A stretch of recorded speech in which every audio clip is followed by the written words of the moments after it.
Most people remember the month, the date, the time even.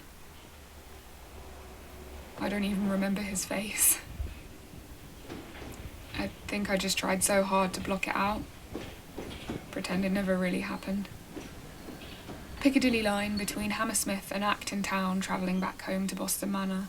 It's the longest distance between two stops for the entire journey. It was almost summer. I was almost 16. Hot, crammed tube carriage, people everywhere, sitting, standing, arms up and holding on, all aboard.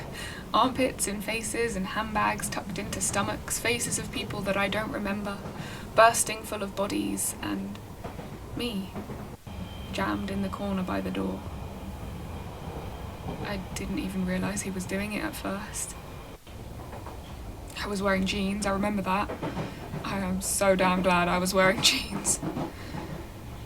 I wish I could remember what I was thinking about at the time. I just remember knowing that I needed to leave. I needed to get out, but I was stuck.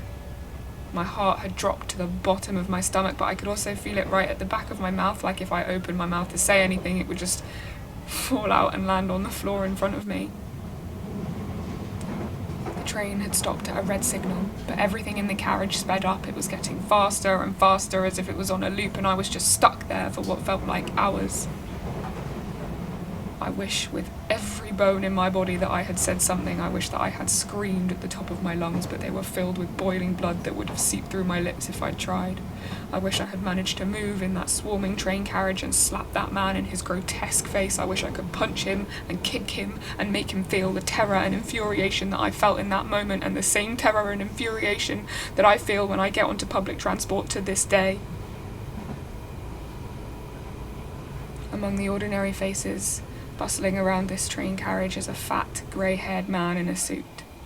He smells like cigarettes, and he definitely works a shitty office job, and I imagine that he's living a shitty life in a shitty home with a bitch of a wife, so he thinks it's justified for him to sexually assault young girls on public transport. I remember being on the Piccadilly line train between Hammersmith and Acton Town, and the man standing next to me held my vagina in his hand and groped me. I hope with every bone in my body that the man that did this to me knows that what he did was unacceptable. I was young and innocent. I had no idea what was going on. I said nothing, I did nothing, I continued with my life. I was scared, I was confused, and then I was grateful that that was all it was. Because it could have been so much worse. And it has been. For so many girls that I know. But when something like this happens again, because it most probably will, I'll be prepared.